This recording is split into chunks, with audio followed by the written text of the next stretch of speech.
Hello guys, welcome back to my YouTube channel, and today I am going to show you how you can improve the quality of your Android phone. So let's dive in. First thing you want to do is to go ahead to the Play Store and you want to download the Camera i14. Download the Camera i14 software and we are going to use it to take photos. And what that will do is it will increase the quality of our photos. The next thing I'm going to do is to allow access to our camera permissions and our microphone permissions.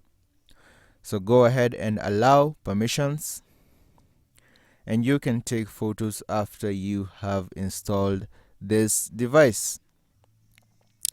And if it does not download in your mobile device, you can go ahead to Google Chrome or your web browser and download it directly from there as an APK. You can go ahead to your browser and download it from there directly as an APK. And that is how you do it, guys. If you found this information helpful, please be sure to leave a comment, like, and subscribe for more content like this. Thank you guys for watching.